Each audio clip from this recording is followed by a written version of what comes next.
Why do modern parents feel so overwhelmed, frustrated, and exhausted even with all the parenting advice, gadgets, and support available today? Modern parenting often feels like an uphill battle. Despite access to information, technology, and support systems, parents find themselves caught in endless cycles of tantrums, power struggles, and emotional fatigue. The root of this struggle lies in a loss of ancient parenting wisdom that fostered cooperative, resilient, and emotionally balanced children. This comprehensive summary will guide you through DUCLF's transformative insights, offering practical ways to bring ancient parenting principles into your modern life. Chapter 1: The Crisis of Modern Parenting. DUCLF begins by highlighting the epidemic of burnout, stress, and frustration that marks much of modern parenting. Despite advancements in technology and education, parenting has become more challenging than ever. Key problems: overscheduling and micromanaging children, escalating conflicts and power struggles, parental exhaustion and guilt. The modern model often leaves parents overwhelmed, disconnected, and constantly striving for perfection. DUCLF's own experience with her young daughter's tantrums set her on a journey to discover alternatives. Chapter 2: The Power of Indigenous Wisdom. DUCLF travels to 3 indigenous communities to learn firsthand how parents raise children without constant battles, bribes, or punishments. 1. The Maya families of the Yucatan. 2. The Inuit families of the Arctic. The Hadzabe hunter-gatherers of Tanzania. Shared values across cultures. Community-centered parenting.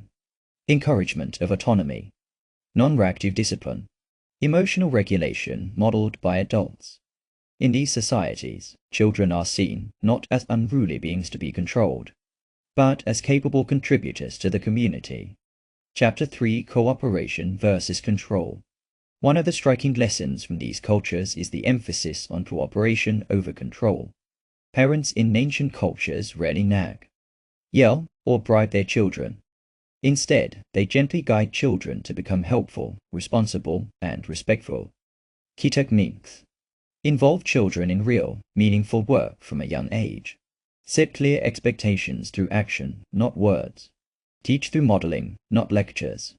Practical tips: start small, invite children to participate in daily chores. Let children fail and try again, without interference. Chapter for teaching emotional regulation. In the Arctic, DUCLF observes how Inuit parents handle children's anger or misbehavior with remarkable calmness. There is no yelling, no timeouts, and no punitive discipline. Core principles: adults model emotional regulation by staying calm.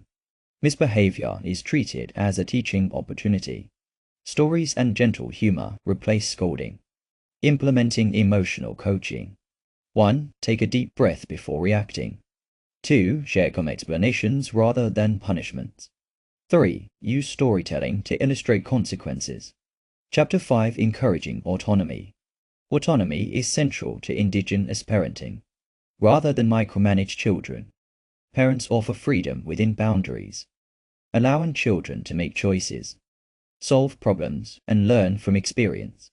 Benefits of autonomy: builds confidence and competence, reduces power struggles, encourages intrinsic motivation. How to apply: allow children to attempt tasks independently, resist the urge to rescue or overdirect, offer choices rather than commands. Chapter 6: Real work builds real confidence. In many ancient cultures, children as young as 2 or 3 are expected to contribute to family life. They are not given token chores, but meaningful responsibilities. Examples of real work: gathering firewood, cooking, cleaning, taking care of younger siblings. Modern adaptation: involve children in real household tasks without rewards. Praise effort and teamwork rather than outcomes. Chapter 7: It's the praise and punishment trap. Western parents often rely on praise, rewards, and punishments to motivate children. However, these external motivators can backfire, reducing children's intrinsic motivation. Indigenous approach: children contribute because they want to, not because they'll get a gold star. Behaviors are shaped by quiet guidance, not constant correction. Shift your language. Replace good job with specific observations. I noticed how carefully you set the table. Focus on process, not results. Chapter 8, Cultivating Patience. One of the most valuable lessons DUCLF learns is the virtue of patience. In indigenous cultures, parents do not rush children or demand immediate results. Patience strategies.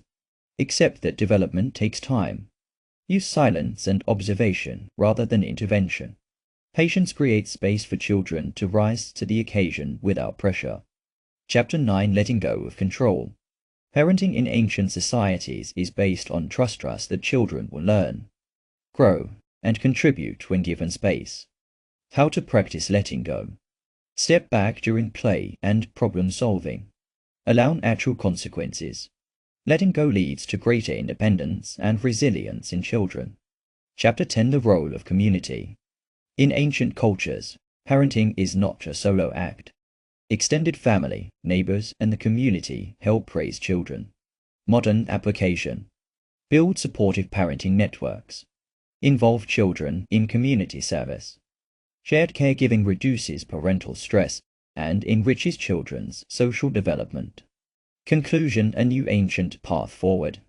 Michaeleen Doucleff's Hunt, Gather. Parent offers a profound rethinking of how we raise children. By blending ancient wisdom with modern life, we can reduce stress and power struggles, raise cooperative, confident, and emotionally intelligent children, create happier, more connected families. At Grow Reads, we invite you to experiment with these timeless principles. Parenting doesn't have to be a battleground, it can be a joyful, shared journey of growth for both you and your children. Thank you for watching Grow Reads, where timeless wisdom meets modern parenting.